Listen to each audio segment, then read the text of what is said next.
Greitai naujas karas bus. Sveiki gerbėmėjai. 2024 metų savaitė ir 21 mūsų susitikimas. Praeitą šeštadienį visoje Lietuvoje vyko gatvės muzikos diena. Aš grojau Bastėjoje prie patrankų. Manau, kad man visai tiko ta vieta. Bet pagalvojau, kad dar prieš savaitę, kai aš kalbėjau apie Romą Kalantą, turėjau pasakyti, kad žmonės su gitaromis sovietams buvo labai nepalankus, nes jie yra tokie kristalizacijos centrai. Romas pats grojo Kalantą, daugiau tokį vakarietišką repertuarą, bet po to, kai jisai susidegino, gimė daina. Ten tekstas buvo Romai Kalanta, pavirtai krūvo pelenų, priedainiai prisimena visi. Ne, laisvės nėra, jį užgeso Kauno širdį. Ne, laisvės nėra, jį kažkur toli. Tai čia tokia pogrindžio muzika. Labai įdomu, bet sovietai sugalvojo nustatyti Romui psichinį sutrikimą autopsijos būdu. Tai yra po mirties. Sakyčiau, 72 metam panašu į kosmosą. Taigi, pirmoji skaidrė šią savaitę. Šią savaitę turime metrologų dieną. Metrologai tai tie, kurie standartizuoja centimetrus, metrus, gramus, sekundės, barus, bileką. Nes kai Karlas von Clausewicas sako, kad pirmoji karo teorijos užduotis yra susisteminti sąvokas ir jų apibrėžtis, tai metrologai daro tą patį su matmenimis. Skaidrėje matome 5 klausimus. Kas, ką, kur, kada, kodėl. Tai yra uždavinys iš kovinio įsakymo. Kovinis įsakymas turi 5 paragrafus. Situacija, uždavinys, vykdymas, aprūpinimas, vadovavimas. Pats trumpiausias yra antras uždavinys. Ir jisai iš esmės yra pats svarbiausias. Kas veikėjas, ką daro veiksmas, vieta, laikas ir tikslas. Kodėl? Įdėjau porą paveiksliukų. Iškirpau žemėlapį, kurį kažkada jums rodžiau, Bagdadas, koordinatės. Ir nepaisant to, kas į sistemą kaip ir egzistuoja, ten mes matome ir mylės, ir kilometrus, ir centimetrus, ir colius. Taigi čia vieta. Laikas. Matome 3 laikrodžius. Vietinis laikas, tai yra Bagdado. Neapolio laikas. Tai čia ta vadavietė, kuri stebi mūsų operaciją. Ir Zulų laikas, tai yra bendrai priimtas, toks universalus, kai reikia turėti visiems vieną laiką. Šitą išsnapšotinau iš klipo Akys, kur Ernestas darė, ten pabaigoje jisai padarė tokią animaciją su kraujuojančia akimi, paskui vieno draugo mergytė Fanė padarė štai tokį antsiuvą, kad būtų panašu iš klipo. Tame klipe yra ir daugiau dalykų. Ir mina įstrigusi kažkur, tai ir sprogimas kažkur, tai dar kažkur, tai. Bet tai mes padarysime vėliau, kai prieisime prie kitų įdomesnių temų ir aš pasakosiu asmeninius nuotykius. Sekančioje skaidrėje matome vėliavas. Yra tokia istorija, kaip gimė Jungtinės karalystės vėliava. Yra, sakykime, kryžiai. Raudonas kryžius, baltam fone Džordžo arba Georgo kryžius. Įstrižinis baltas mėlynam fone Andriaus kryžius. Ir mes matome, iki 1801 metų Jungtinės karalystės vėliava yra viena ant kitos škotų ir anglų. Paskui, kaip prie jų prisijungia Patrikas, vėliava tampa tokia. Ir yra toksai baltas kvadratas. Ir mes visi juokaujam, anglų kovinė vėliava, raudonas kryžius baltam fone. Škotų kovinė vėliava, baltas įstrižinis mėlynam fone. Airių kovinė vėliava, raudonas įstrižinis kryžius baltam fone. Ir italų kovinė vėliava, baltas kryžius baltam fone. Tegul italai neužsigauna, tai anekdotas. Tai, kaip nuspėjote, mes pakalbėsime šiek tiek apie Italiją. Italija. Kai mes žiūrime į Italiją, dabar yra tokia skaidrė, mes matome Italiją 11 kunigaikščių, paskui matome prie Napoleono 3 gabalai, jau Respublika, jau atsiranda Italijos vėliava, tas vadinamas trikoloras, šiaip Respublikos praktiškai visos turi trispalvės vėliavas, bet Italijos vėliava nuo Prancūzijos skiriasi tik tai viena spalva. Ir paskui mes matome kitą Italiją, jau po Napoleono kunigaikščių biškį mažiau, bet vienybės nėra. Ir tada prasideda Italijos nepriklausomybės karai. Pirmasis nepriklausomybės karas vyko 1848-1849. Jį darė Italijos nacionalistai tam, kad suvienyti Italiją ir būti rimta valstybė. Tiesą sakant, Vokietija tada irgi neatrodė taip, kaip atrodo dabar arba kaip atrodė iki pirmo pasaulinio karo. Bet pirmasis Italijos nepriklausomybės karas jiems realiai susivienimo neatnešė. Antrasis Italijos nepriklausomybės karas 1859 jau, kaip sakant, Austrija pralaimi Solferino mūšyje, jau kažką Italijai pavyksta padaryti, bet už pagalbą, kad Prancūzija padėjo Italijai, Prancūzija atitenka Nica ir Savoja. Tai yra, tam, kad galėtų tapti Respublika, aukoja savo teritorijas su savo gyventojais. Bet vis tiek dar apie 700 000 itališkai kalbančių arba italų lieka Austrijoje arba Austro-Vengrijoje. Trečiasis nepriklausomybės karas 1866 jau praktiškai jau Venecija. Prie Venecijos grįšim, jau Venecija atitenka Italijai. Ir ketvirtuoju nepriklausomybės karu italai vadina karą nuo 1915 iki 1918. Tai pirmasis pasaulinis karas. Pažvelkime į skaidrę. 1915 metais, gegužės 23 dieną, Italija paskelbė karą Austrijai-Vengrijai. Bet Italija priklauso sąjungai. Italija priklauso trilypiai sąjungai nuo 1882 metų. Tai yra, jie susitarė su austrais ir vokiečiais, kad jeigu kažkas iš jų bus užpultas, du kiti padės. Ir dar ten yra susitarimas, jeigu kažkas gauna kažkokias teritorijas, tai kažkokiam kitam partneriui turi kompensuoti teritorinius praradimus. Ir kai austrai pradėjo užiminėti tam tikras Balkanų teritorijas, italai pareikalavo tų žemių, kur gyvena italai iš Austrijos, atiduoti atgal. Ir tada Austrija atsako, kai į mane nutaiko neužtaisytą pistoletą, aš neskubu išsitraukti piniginės. Bet jeigu pistoletas užtaisytas, aš galiu ir pakeisti savo nuomonę. Tvarkoj, bet vyksta dar ir derybos. Anglai su prancūzais bando pervilioti Italiją į savo pusę.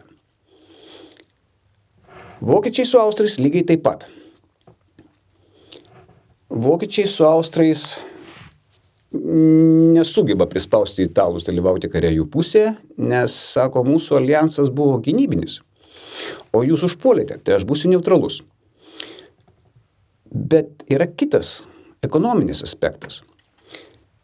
Italai labai priklauso nuo Britų, kurie teikia jiems anglį. Italai labai priklauso nuo prancūzų, kurie teikia jiems maisto produktus. Ir Britai su prancūzais italams žada.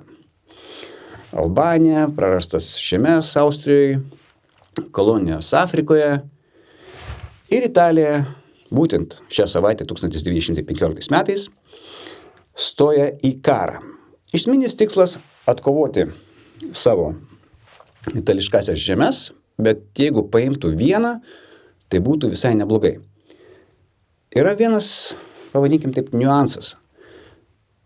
Labai daug informacijos, kai mes kalbame apie pirmąjį pasaulinį karą, yra apie karą Europoje, nekalbant apie vandenynus, Persiją, Palestiną, Afriką, netgi Ameriką. Ir jeigu netgi Europoje, tai mes kalbame, buvo rytų frontas ir buvo vakarų frontas. Italijos frontas vokiškai vadinosi Südwest, tai yra pietvakarių. Ir kai pasižiūrėjai visą tai, tai supranti, kad buvo dar ir Serbijos frontas, Rumunijos frontas, Makedonijos frontas. Tai paveiksliukas tampa šiek tiek didesnis. Taigi italai puola, bet čia reikėtų dar pasakyti, kad jiems biški nesiseka, biški sekasi ir viskas sustingsta. Bet šitoj vietoj, kodėl taip atsitinka? Vat, sakykime, ekonominis prieraišumas, diplomatija, dėryba.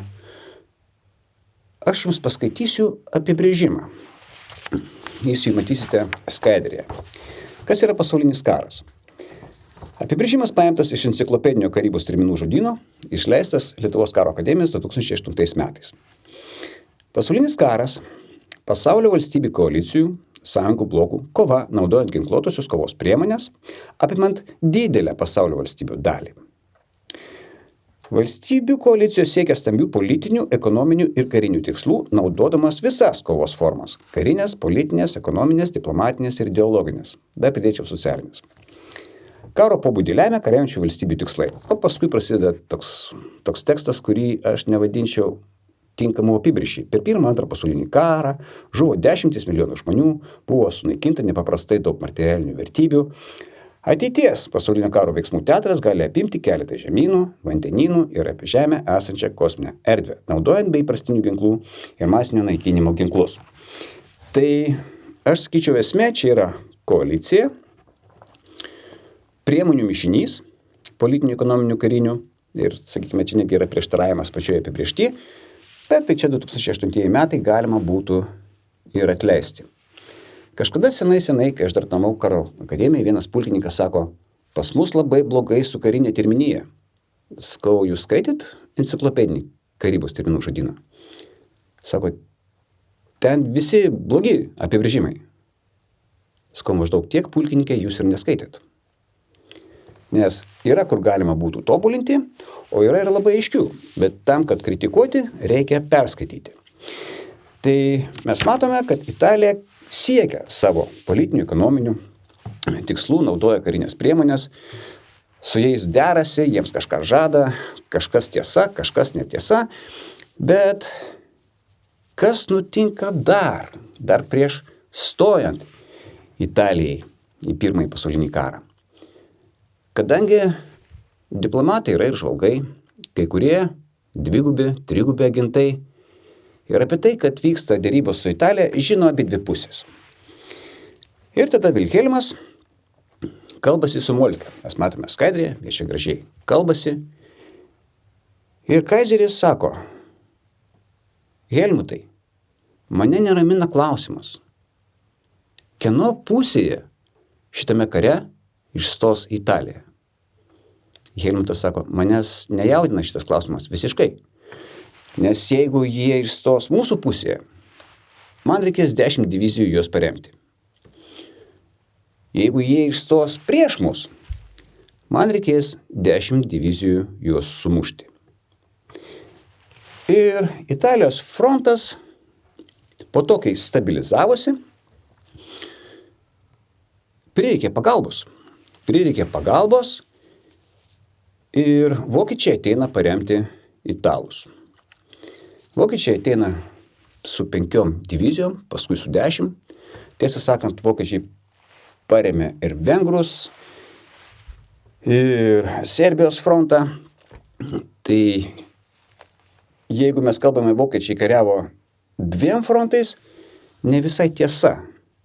Nes dalis pajėgų buvo permesta ir Italiją, ir prie Serbijos ir taip toliau. Vienas žavus vaikinas. Matome jaunuolį pavardę Riomelis. Jisai dalyvauja iš pradžių vakarų fronte.